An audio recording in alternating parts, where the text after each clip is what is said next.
Assalamualaikum warahmatullahi wabarakatuh. Hai anak pintar, ketemu lagi dengan Ibu Lilis. Pada hari ini kita akan belajar tentang tema 8 subtema 3 pembelajaran 2. Nah, sebelum belajar silakan kalian siapkan dulu buku dan alat tulisnya.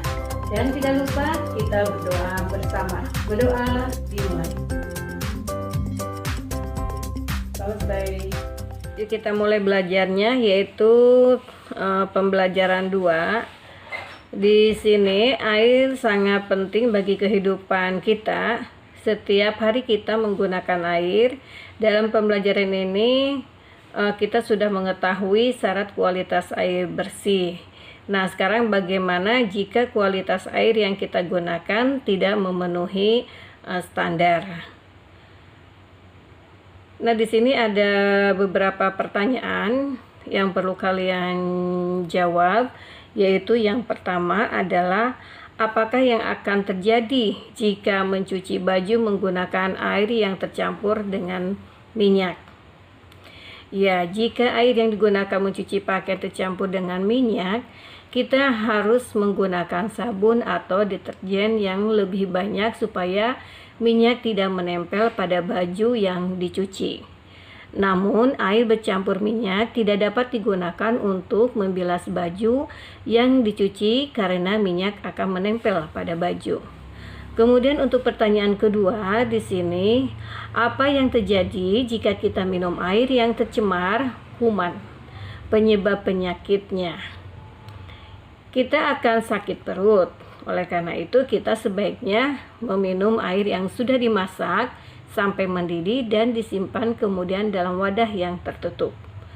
Kemudian untuk pertanyaan yang nomor 3, yaitu apa yang terjadi pada ikan-ikan di sungai yang menjadi tempat pembuangan limbah cair dari industri? Ini akan mengganggu kehidupan sungai. Kemudian ikan dan tumbuhan di sungai pun akan mati. Untuk pertanyaan yang keempat adalah apa yang dapat kalian simpulkan dari jawaban pertanyaan-pertanyaan di atas ya. Kira-kira apa ya kesimpulannya? Kita jawab bahwa kualitas air mempengaruhi kehidupan manusia, hewan maupun tumbuhan.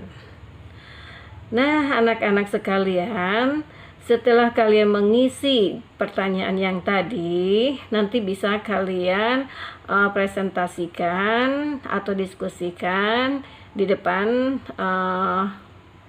kelas ya, atau di depan kelompok kalian. Di sini ada bacaan yaitu tentang Hari Air Sedunia. Nah, Hari Air Sedunia diperingati setiap tanggal 22 Maret dengan adanya peringatan Hari Air Sedunia. Kita diingatkan bahwa persediaan air bersih semakin berkurang padahal jumlah penduduk semakin bertambah. Jadi persediaan air bersih semakin berkurang karena cadangan air tanah berkurang. Cadangan air tanah berkurang karena air hujan tidak masuk ke dalam tanah. Sebaliknya air hujan langsung mengalir ke parit, selokan, lalu ke sungai dan terus ke laut.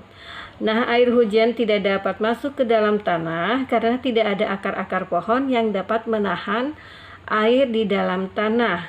Jadi banyak pohon di hutan ditebangi, lahan-lahan hijau berubah menjadi perumahan, perkantoran, dan kawasan industri. Nah, inilah yang akan mengakibatkan berkurangnya cadangan air tanah yang mengakibatkan banyak mata air kering. Dan sumur-sumur digali pun cepat kering pada musim kemarau. Akibatnya penduduk di daerah pedesaan kesulitan mendapatkan air bersih untuk keperluan sehari-hari. Jadi hasil panen pun jauh berkurang karena tanaman pangan kekeringan. Nah, di sini ada beberapa tindakan yang dapat kita lakukan untuk ikut membantu mengurangi krisis air bersih sebagai berikut. Yaitu 1, menghemat penggunaan air. Kemudian yang kedua yaitu membuat lubang resapan. Lubang resapan berguna untuk menampung air hujan supaya terserap ke dalam tanah. Dan menanam pohon supaya akar-akar pohon dapat menahan air di dalam tanah. Nah, di sini ada tabel, yaitu ada pertanyaan, kemudian kalian nanti jawab. Nah, di sini ya, perhatikan. Ada pada setiap tanggal berapakah diperingati Hari Air Sedunia? Nah, nanti kalian jawab ya. Tadi sudah ada di dalam bacaan, yaitu diperingati setiap tanggal 22 Maret ya. Kemudian di sini ada faktor-faktor apa yang menyebabkan persediaan air bersih berkurang. Nah, ini ya, banyak faktornya ya, karena cadangan air di dalam tanah ini berkurang karena tanah sekarang banyak dibangun perumahan atau pertokoan ya. Jadi tidak ada pohonan sehingga akar-akar tidak bisa menyimpan cadangan air. Dan seterusnya kalian nanti jawab ya, hasilnya nanti sampaikan kepada guru kalian. Nah, air sangat diperlukan oleh semua makhluk hidup termasuk binatang. Di sini ada cerita ya. Ada cerita. Tiba-tiba datanglah ketam ya. Ketam itu memohon pertolongan. Nah, ini ada sebuah cerita ya. Perhatikan di sini. Tolong kami air di sini tinggal sedikit, kami sukar bernapas. Carikan kami tempat yang banyak airnya. Kemudian bersabarlah, aku akan menolong kalian ya. Nah, ini adalah kakek dan bangau yang baik hati ya, gambarnya.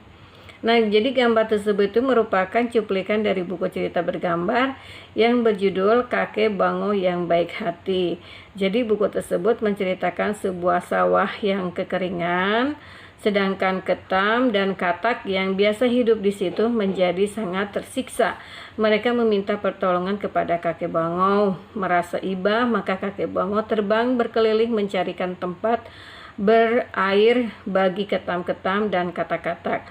Akhirnya kakek bangau menemukan sebuah telaga, lalu dipindahkannya katak-katak dan ketam-ketam ke telaga itu.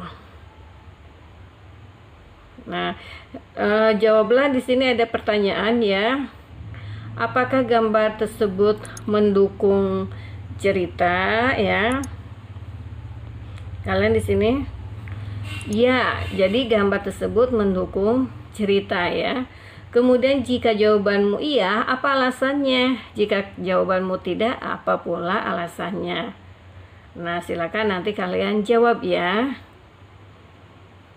Kemudian di sini juga ada sebuah gambar cerita ya, yaitu tentang menggambarkan atau ada sebuah gambar komik ya, tentang ikan dan Kak Diko ya.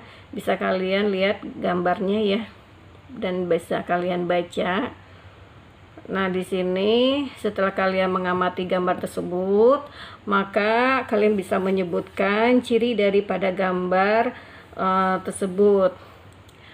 Apakah ciri-ciri dari karya gambar cerita tersebut? Ya, yaitu memudahkan pembaca dalam memahami tentang suatu penjelasan atau cerita ya. Kemudian ciri yang kedua yaitu mampu memberikan gambaran singkat isi tulisan atau cerita yang disampaikannya dan mampu menambah nilai keindahan sajian sebuah tulisan atau cerita. Kemudian berikutnya di sini adalah kalian nanti harus membuat sebuah gambar cerita tentang pengalamanmu yang paling berkesan. Di sini ada contoh temanya, yaitu lingkunganku sehat, airku bersih, atau aku menjaga sungaiku bersih, atau Indonesia beragam, Indonesia kaya. Silakan kalian pilih salah satu ya untuk dibuat gambar ceritanya. Nah, nanti kalian buat, nanti setelah selesai kalian serahkan kepada ibu dan bapak guru kalian ya. Di sini nanti temanya apa, pilih salah satu di antara 3 tadi, kemudian gambarkan cerita sesuai dengan tema yang kamu pilih ya. Nah, jadi selain ciri-ciri dan tema gambar tersebut, juga kamu bisa mengetahui teknik menggambar ceritanya ya. Bisa nanti kalian di sini baca cara menggambarnya dengan menggunakan teknik apa ya.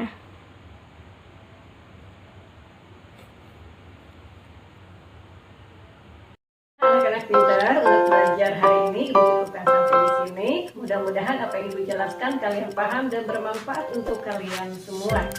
Tetap semangat, tetap belajar. Kita jumpa lagi dengan pelajaran yang lain. Assalamualaikum warahmatullahi wabarakatuh.